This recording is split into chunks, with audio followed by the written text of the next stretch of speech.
Hey guys, how is it going? It's Dmitry here, and today, guys, I'm going to discuss about another quite interesting topic.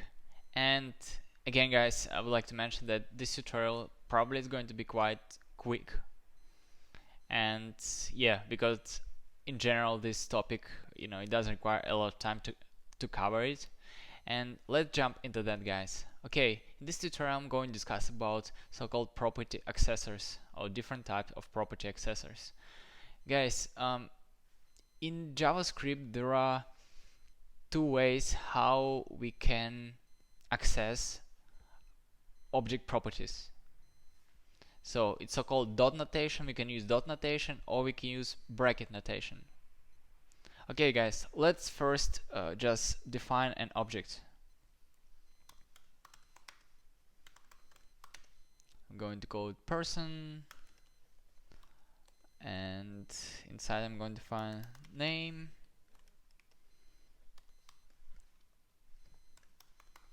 my name, then the second one going to be age, 32, then it's going to be nationality,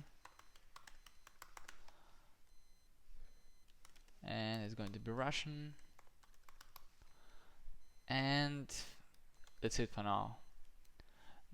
Now, guys, I would like to define a new property, and in this case I'm going to use a dot notation, guys. I'm going to say person, which is referring to object, right? Person dot. Okay, let's create a property that's called second name. Second name, and let's do it. Let's give it a value key.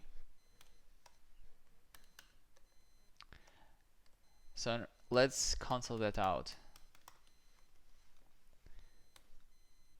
I'm going to say person second name and then the actual value. So and that's how I'm accessing the actual property, right, that we defined before here. So let's run it. So guys, you can see it has value key, right? That's how it is, right? So now obviously this that's how you can define property, right? Obviously you can see here that now this property is a part of this object, person object, right? But that's not the only way how you can create and then access the actual property, right?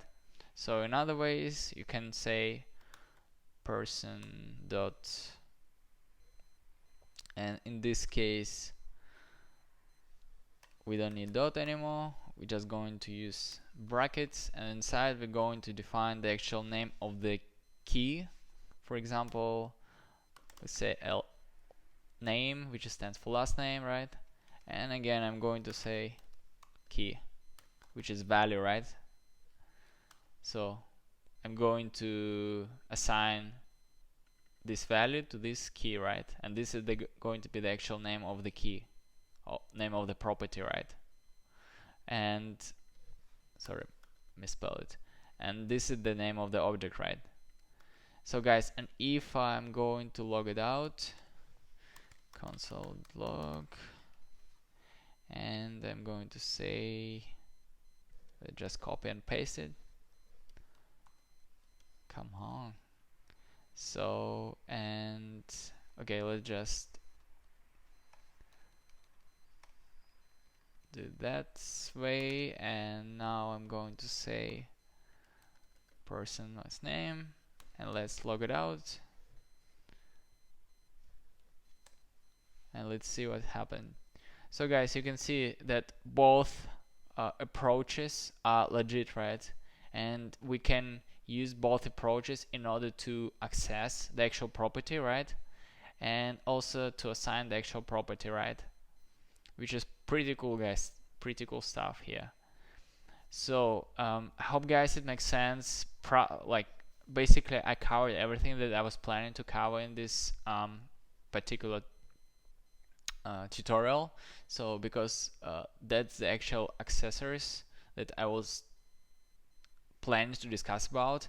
And guys, if you have any questions, feel free to let me know, and yeah, just ask questions if you have any issues with understanding that. But I'm pretty sure, guys, you wouldn't struggle with this topic, because essentially it's kind of clear, right? The way you can define and access the actual properties, right, of objects. So thank you very much, guys, and please like this tutorial if you liked it, and please subscribe, guys, if you haven't subscribed yet. And I will see you guys in the next tutorial. Goodbye.